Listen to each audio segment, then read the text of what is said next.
recording? Yes, we're recording. We're recording for 5 minutes. Perfect. Okay. Hi, and welcome back to OT. You just made a sound. I didn't make a sound. Good start. That's great. Okay. From the top. Hi, and welcome back to OTTB on Tap. This is episode 28. I'm Niamh. And I am Emily. Hey, Niamh, what's on tap today? I feel like I'm going to start laughing already, and I don't know why. I just can't stop thinking about Nikki telling me that I sound so serious. I'm not serious, everybody. See, Nikki, I'm fun. I think it's just because I sound like I'm about to burst into giggles at all times. I mean, you do basically the entire time we're talking. You just giggle. By the way, you're like, okay, let me giggle more. I can't help it. So we have a super serious podcast today. Yeah. No. Can we just have a blooper reel day? I think we're going to have a reel at the end of this. It's just all the outtakes. Yeah. This is really serious, you guys. Stop. People are going to turn off the podcast. I mean, they already did. So they already did. All right. The pressure is off. And guess what? That's what we're here to talk about today. Okay, nice segue, Emily. Okay, today we're going to be talking about a pressure-proof clinic that was hosted at After the Races in Elkton, Maryland last weekend. All the proceeds from the clinic were being donated to ATR, so we had planned to audit the clinic to learn more about the program and techniques that are used and support After the Races. If you guys remember from episode 10, After the Races is an aftercare initiative in Maryland. And I got a wild idea to reach out to Bonnie, the founder and manager of After the Races, to see if she'd let me ride one of their adoptable OTTBs so I could participate in the clinic as well. I had to cover up Emily's face to do that. Oh, well, that was not in the deal.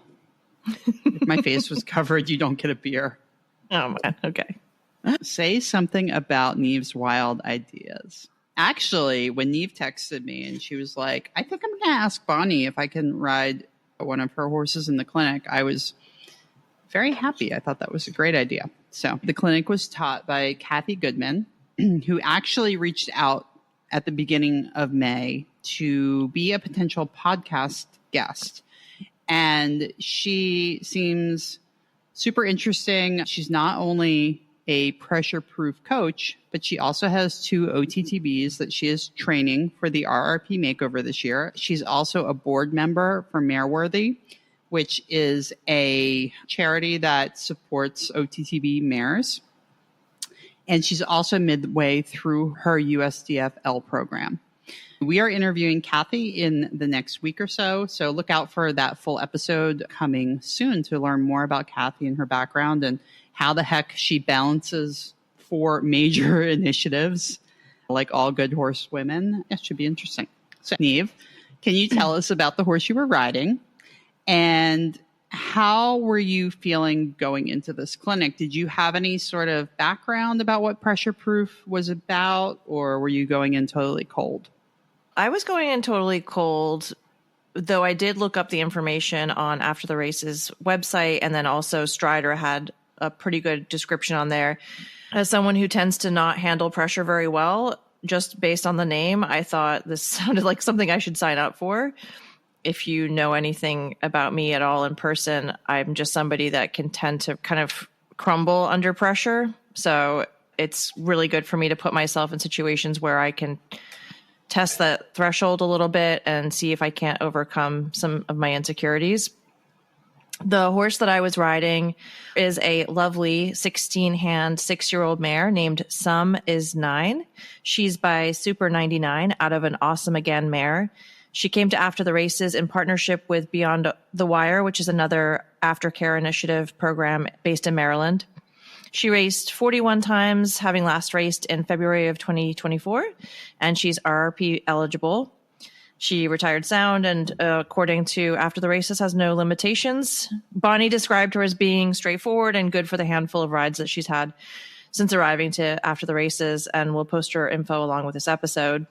It's been a little while since I've ridden anything really green, but I do have access to green off-the-track thoroughbreds on a daily basis. And I often find myself helping the barn manager get horses ready for her to ride, do videos, sometimes hop on them or pony her to the ring and stuff like that. So I think it's kind of this like nagging thing where I'm like, you used to really like doing this. Maybe you want to do it a little bit more. So it was kind of fun to I don't know, test out my muscle memory, I suppose, because I feel like one of my strong suits is being able to kind of ride off the track thoroughbred really quietly and softly. How did you feel when you actually saw Nine?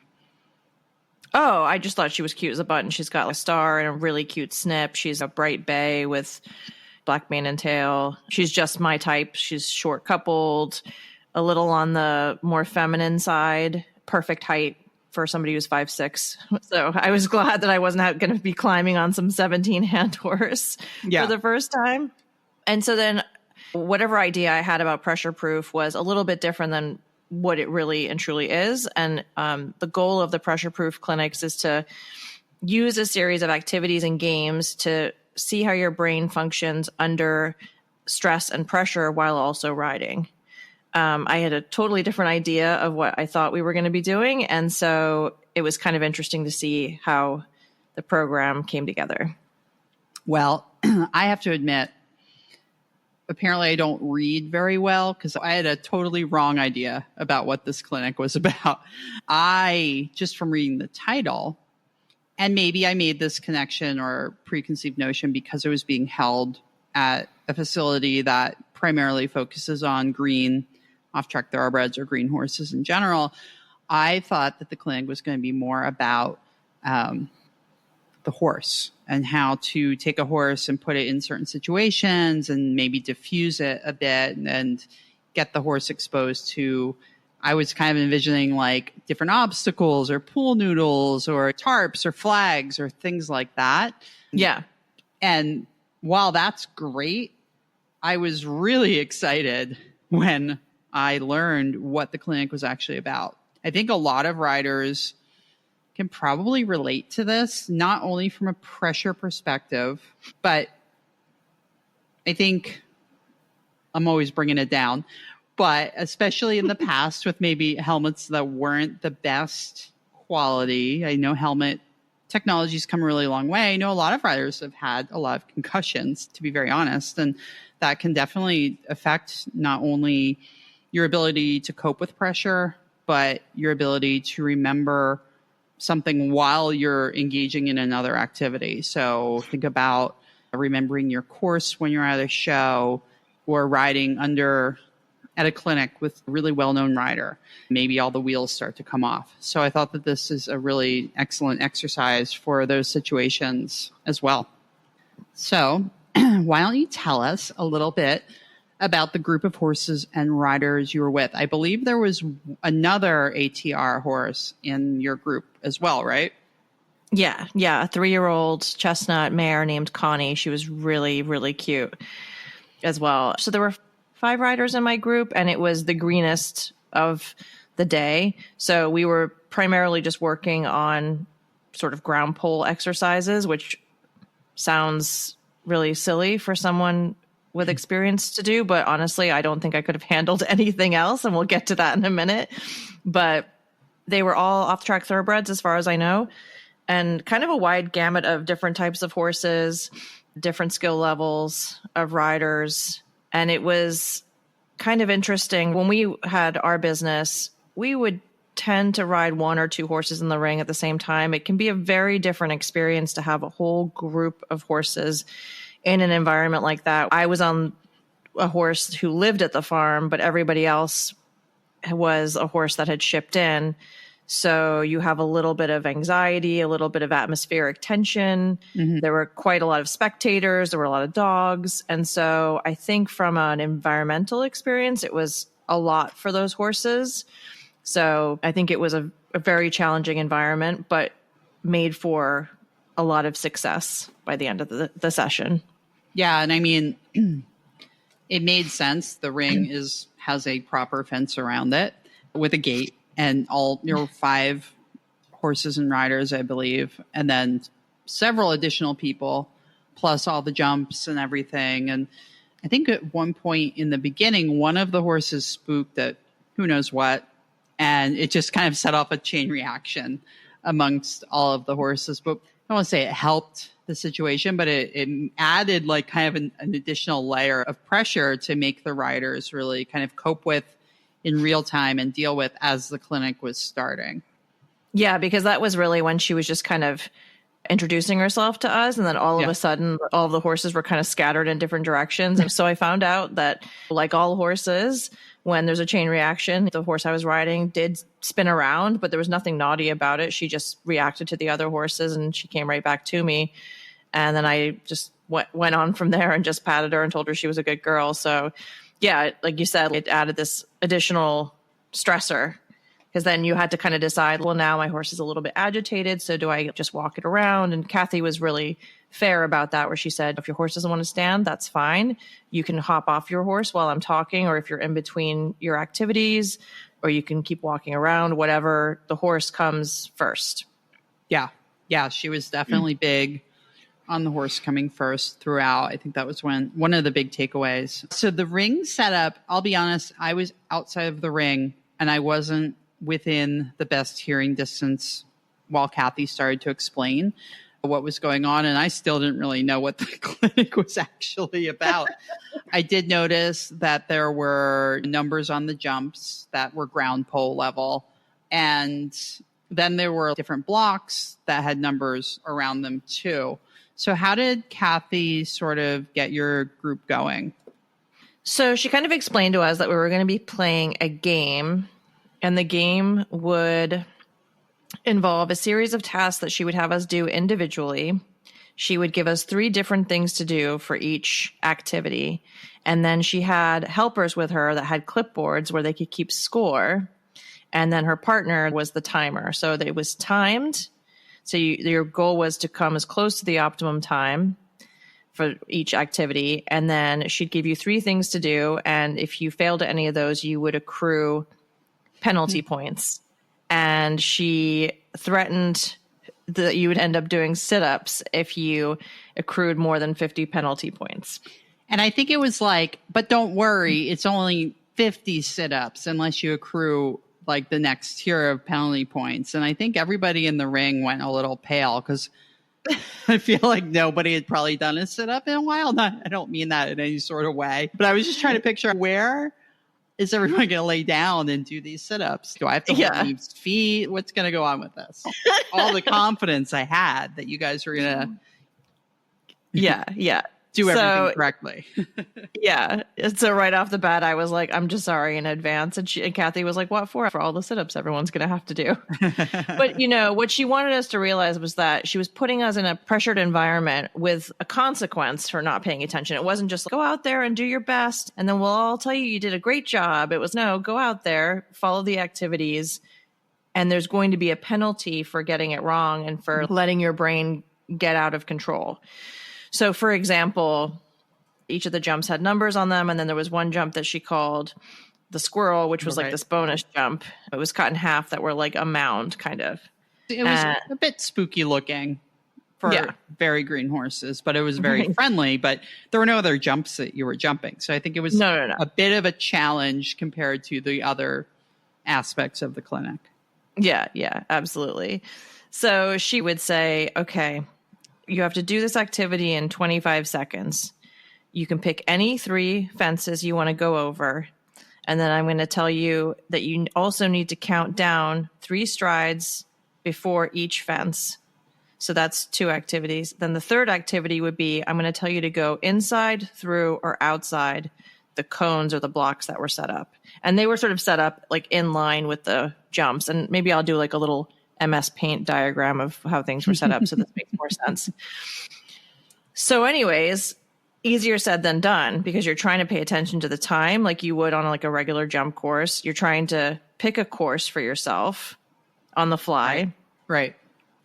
You're trying to remember to count your strides out loud in front of the fence. And then you're also having to do this in-between work where you're going inside, outside, or through these other activities. So being on a green horse, I was like, I don't even know if this thing steers. What am I going to do? You didn't warm up at all, right? She said in particular, she doesn't have the green group warm up because it tends to set off the horses when they're all in that environment together. And that makes actually a lot of sense. Yeah. And most people have ridden their own horse before, so they might have some idea of what their horse is like. Some preconceived notions. Yeah, yeah. And it was interesting. I mean, I felt like I could do... There was only one time I got everything right, and it was at the very, very end of the clinic. But initially, I would do 2 of the activities perfect. And then I would get so excited that I did those things well that I just abandoned the 3rd thing. Mm-hmm. And then I'd get back, and she'd be like, but you forgot to do X. So now you've accrued this many points. And would you think you had done all of them correctly? All of the different tasks that she asked you to perform? Usually? No, I would definitely be going around and I'd be like, oh man, I forgot to do that. But then I'd be like, well, stay focused because you don't want to lose points on anything else, you know? So there was a little bit of that feeling of getting a little defeated, having to refocus and try to squeak out the points that I could. It almost reminded me of when you're doing a dressage test and you have an error, how quickly you're able to recover from that and move on, because you can get really hung up on, oh my God, I can't believe I forgot my test. And what's the judge going to, are people watching? Somebody's videoing it. And this is exactly what she was trying to do with us, was to understand that you're going to be out there, you're going to make a mistake, but guess what? Fine. Well, I was also thinking how if you're eventing and you're on a cross country course and you're at a difficult combination, and there's an alternate route or alternate routes, and maybe you have a stop or a run out, and then you have to suddenly regroup and like reroute. Similar, that you have to kind of have that composure. Okay, I messed up. I failed. Let me regroup as quickly as I can, but I still need to remember where to go because that was not my original plan. So I could see that being an application for this as well. Yeah, absolutely. And I think the thing that she was trying to say to us was that beyond going and riding and say doing a 3-phase or 100 jumper show or whatever, you're having to multitask all of the time, and your brain is a muscle, right? So if you don't train it like you would train your core, then it's going to get weak and it's going to feel muddy and unpolished. And I think that this is a really good way of figuring out, what is my mental game saying about how I ride courses? Yeah. Yeah. And it was really interesting watching the 5 different combinations of horse and rider go through, because I think, not knowing the other horses and riders personally, I think 3 of the group were definitely on very green horses, you included. And then there were 2 horses that seemed a little bit more accomplished or experienced. There was that big bay and then the really cute gray with the pink nose. Yeah. And in the purple. And, but my point here is, I think every rider messed up somewhere. Yeah. It was pretty evenly distributed. So regardless of their ability level coming in, really had the ability to learn something, and also found what on the outset looked like a very simple exercise. Found it quite challenging. Yeah. Yeah. And one of the things that I said to you after I rode in the clinic was that I forgot that I was riding a horse that's had less than 10 rides on it. She's had a handful of rides, and that was probably the first time she's been in the ring with a group of horses. Yeah. Like that. And I just relied on my muscle memory and rode her around, and she performed fantastic, despite the fact that the person on top of her was just like, where do I go? What's next? I don't know. You know? She was kind of like, all right. I'm just going to go where you tell me to go. And I'm going to go as fast as you tell, or as slow as you tell me to go. Like, she really responded very well to the entire thing.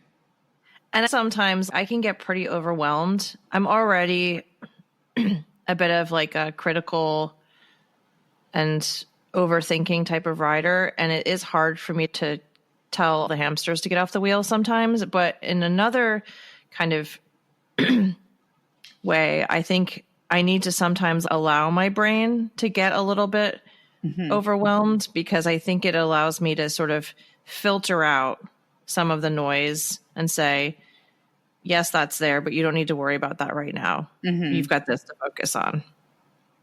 And like you said, each rider and horse combination kind of struggled with different things. There was one rider that was on a horse that was pretty reactive to just about everything.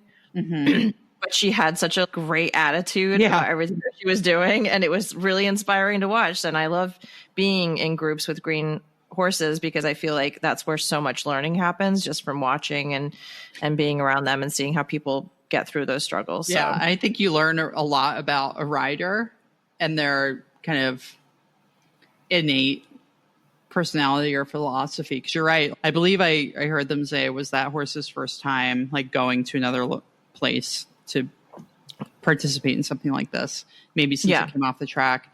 And she just had the best attitude. She's like, all right, I'm going to get off. All right, I'm going to get back on. Okay. It was really good. And she took it very slow with him. I think they walked most of the time, but then towards the end of the clinic, they were trotting the entire course and they were doing really, really well. So it was cool too to see that progression of, okay, the horse was not real confident when he came in, but he definitely was a lot more confident when he left. Yeah. And I think that's another good way to sort of describe that. When you're riding a green horse, they're relying on the rider to give them that sense of confidence and making them feel like every small thing they do is a huge accomplishment, you know? Right. And when I was riding the mare around, she wasn't that keen on standing still. She wasn't doing anything bad. She was just, to me, being a very typical off the track thoroughbred that was like, you're on my back. I'm supposed to be walking or doing something. And I just like let her walk around on the buckle as much as she wanted to. And if she stopped, I patted her, told her she was a good girl, scratched her neck. And then she wanted to keep walking. I just let her walk around. And so that might seem like nothing, but in terms of training, it's a huge thing. It's a massive thing for that horse to have let me sit on her for an hour and a half, let her stop, stand, look at everything, walk around, know that the only thing I was going to ask for her is to be chill. And I was in charge of that because I just put her in every situation that would help her feel calm and successful. Yes. So how did Kathy wrap up the clinic?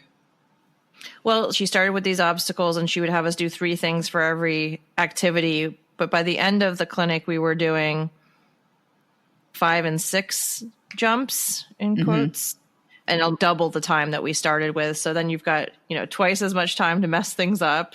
And I am definitely somebody that like gets so excited that I did something right that then I forget everything else. Emily has witnessed me on a jump course on my horse go over the 3rd fence and be so happy about the turn I made from 2 to 3 that then I completely forget where fence 4 is. And I have to walk in the middle of the course and go through that panic cycle of, oh my God.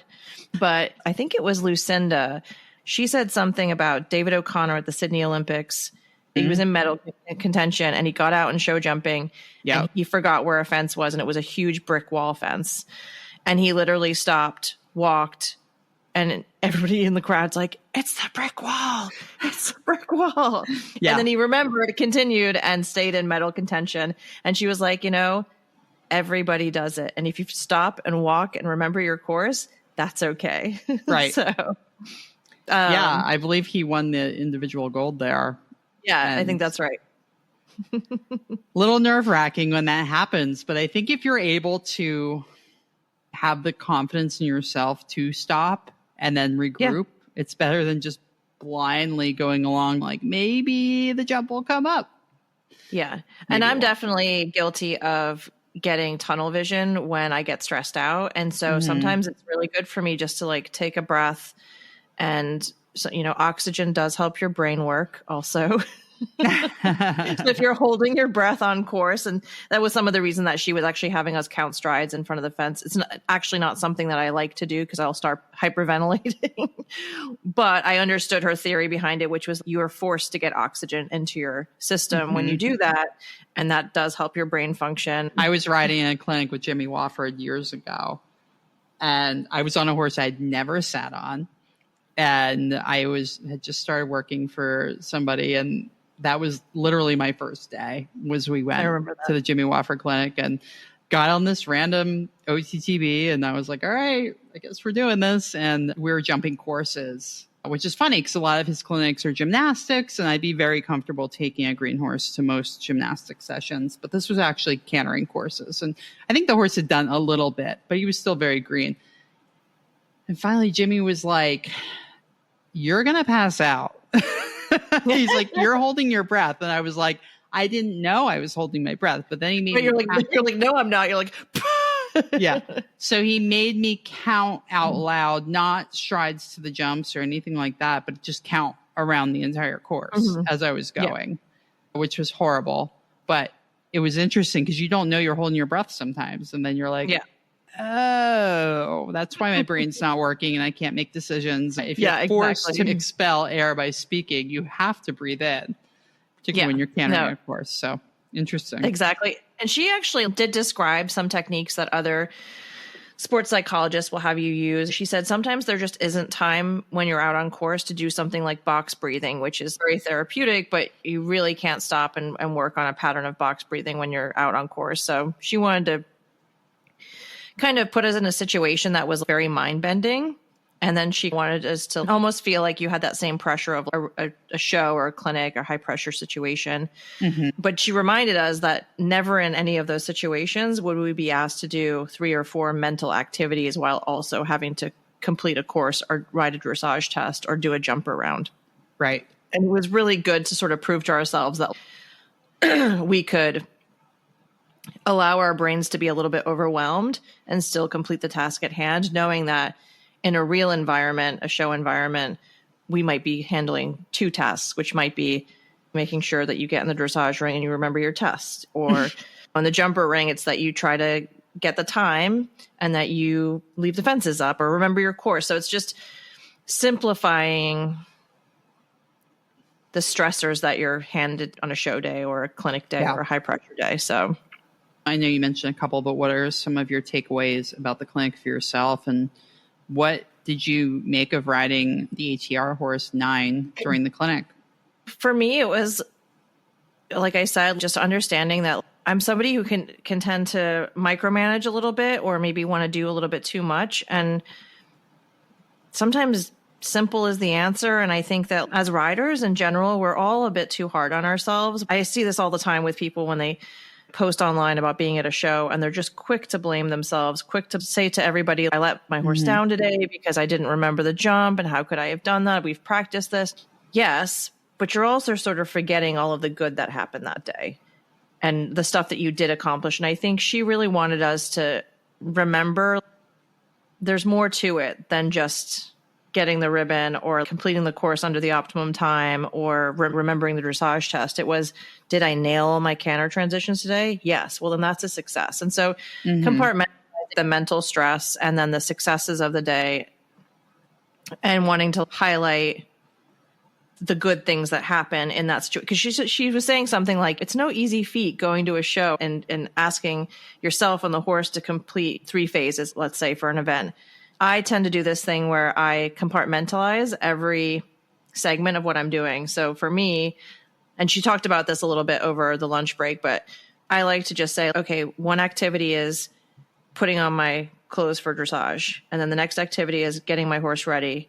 Does he look good? Is he braided? Yes. Okay, let's go. My next activity, and I break everything down into these little manageable pieces so I can say that was a success. Now I just need to go up to the warm up. That'll feel like a success. And then go into the warm-up ring. Do I have a plan? Think about my plan, execute it. And so when you break each segment of your show activity into these smaller little manageable pieces, you feel like you had more success than just saying, well, dressage was a nightmare and I went off course. You could say, well, warm-up was insane and there was a horse that got loose and I was fine. That's a huge success, right? So she was trying to get us to realize that little minutia of what riding's all about and those little problems and stressors that pop up throughout the entire experience, not just the bigger picture. And as far as 9 goes, I mean, she was just super. She was so fun. She was easy. She's great off the leg. She steers. She's got brakes. I mean, she was just I think a super all-rounder. Never said no to anything I asked her to do. And I couldn't have been happier with her. We're going to put a link in the adoption page in the show notes for her. She's still available as far as I know. Her adoption fee is $2,000. And just a steal to get a horse that's young, sound, attractive, good sized. Very much a steal. Well, also a reminder, we are going to be doing a full episode with Kathy coming up, which should be super fun. And that'll come out maybe the following week, maybe the week after. You'll have to wait and see. I just wanted to give a little bit of an update about After the Races. As we mentioned in episode 10, After the Races is having to relocate to a new farm. Their farm was sold, and they'll be moving to a temporary farm, I believe, around August 1st of this year. But since our episode, they have managed to reach almost 75% of their intended goal of fundraising to put towards a future permanent location of the organization. We will post a link with all the most recent updates and fundraising initiatives. They are having a huge gala on September 6th, 2024 at Martin's West in Baltimore, Maryland. Ticket and table information is available on their website at www.aftertheraces.org. Tickets are 50% sold out, so you should act soon. The party is going to go from 8 p.m. to midnight with a plated 3-course dinner, open bar, and plenty of entertainment. They're also hosting a live auction and a silent auction at the gala, and you can reach out on their site to donate items for that as well. Excellent.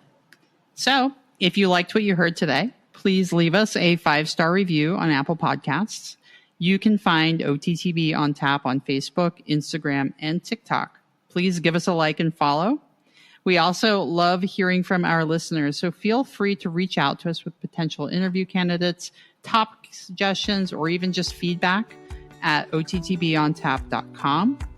And please sign up for our newsletter to be the first to find out about upcoming episodes, bonus content, and much more. Have a great day.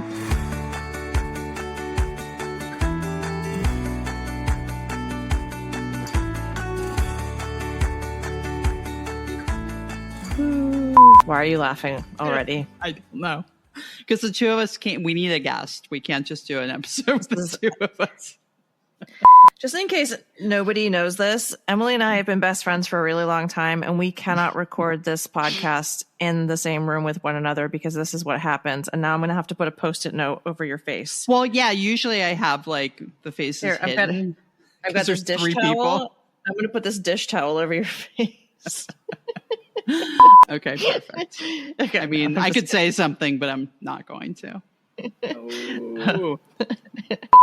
Guys, a friendship is hanging on by a thread over here. Mean, there's an edit button, right? Yeah, that's me. Anyway. Okay. After the Races is... Okay. Today, we're going to be talking about a pressure-proof clinic that was hosted at After the Races in Elkton, Maryland last weekend. All of the proceeds...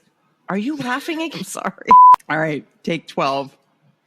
And cut. Or no, go, roll. Are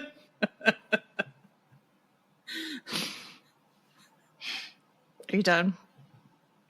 No, I'm not doing it. All right, go. Okay. I might have to get up for it. Emily's holding both of her hands over her mouth like she's going to throw up. No. Just because she's trying not to laugh. Oh, my God. All right. Breathe in. I might have to go get a beer. I mean, when are we going to get our own line of beers at a local brewery? Wouldn't that be amazing? An OTTB on tap beer. On tap. On we tap. could have like Conquistador Cielo Ale. Patent pending, guys. Or Stormcat. Stormcat would be an IPA, I think. Yeah. Or maybe like a lime lager. It would need some spice. Yeah. Yeah. Danzig would be like an easy drinking lager, I think. Mm-hmm. Might have some porter coffee notes Ooh. in it. Yeah. All right. This is good. It's going to be another offshoot. All right, we have going to steal our idea. We've wasted 10 minutes. Okay. Perfect. Okay.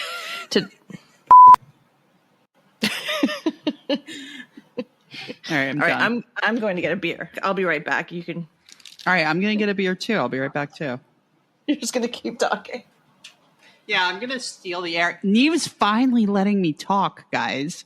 I have so much to say, and she will never let me talk, by the way. And like I was saying, Niamh is the nicest person I've ever met. She's so kind. What are you drinking?